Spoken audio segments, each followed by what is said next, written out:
Hey there, good day everybody. Dr. Pat Hill, episode 2 of Creating the Autism Friendly Environment. Um, Episode 1, we spent some time on social rewards in creating inventories uh, for positive behavior and behavior modification.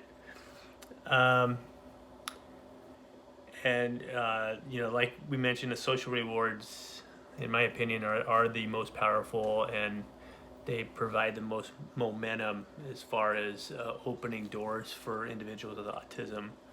Um, and I want to make sure that I did not discount um, the value of um, physical rewards rather than social rewards. Um, for example, we are all human animals, all of us. And I'll give you an example of this morning. Um, the missus, my better half, said she would like for us to barbecue tonight. And something I love to do. I enjoy barbecued food more than I enjoy food off the stove or in restaurants. It just tastes better for some reason. And um, so I found myself following that conversation of being highly motivated to get through all of my tasks for the day. And this is just me being a human animal.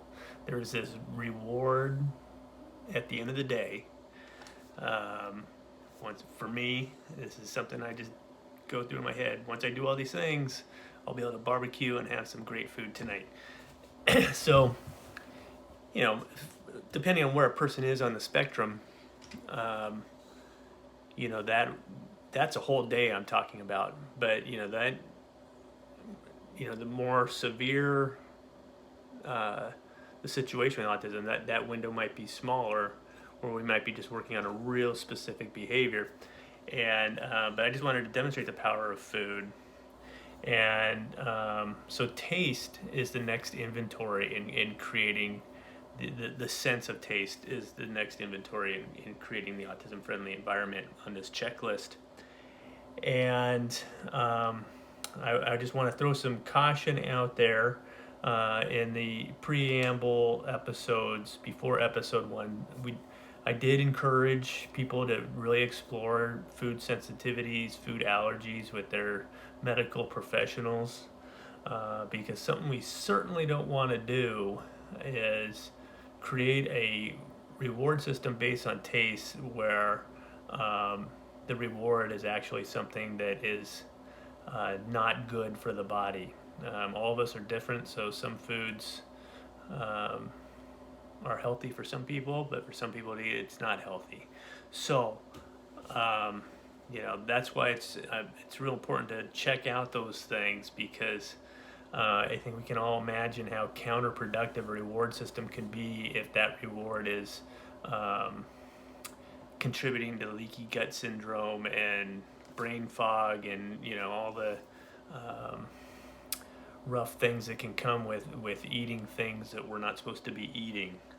So that's the downside of creating reward system based on taste, food rewards. Um, the upside of it is there's two. One, we can it's a way to introduce healthy snacks into into the world for a person with autism. And one of the DSM indicators of autism is extreme food preference. And there's that's worth capitalizing on. If it's an extreme food preference, something a person really enjoys, gravitates towards that food, and we have ruled out that any negative health relationships to that food.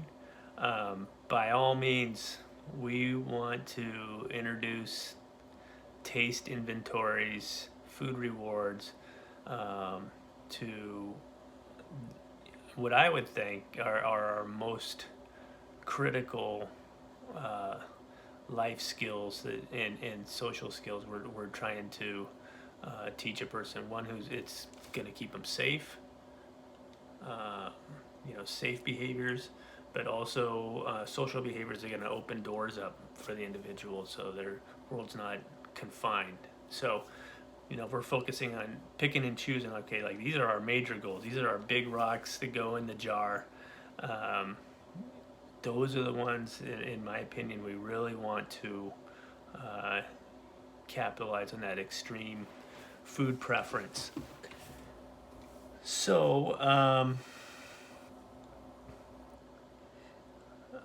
something I want to caution people on this reward system is, and this ties back into the extreme food preference topic. I've seen this play out a few times in my career, where there's I call it the parent food trap, the teacher food trap. The teacher, the parent, recognizes that this student has a extreme preference for this food, craves this food, and makes the mistake of using this food as a method of de-escalation. So, say the individual is perseverating in a not a healthy way. The individual is getting physically aggressive towards self or others, and people want to fix that situation as fast as they can, because it's not a pleasant situation for anybody. And the mistake they make is jumping right into it. Well, let's just give them that that ham sandwich, and that'll bring things down, calm everybody down, and life can go on. So that's the danger of moving that way, for a couple reasons. One,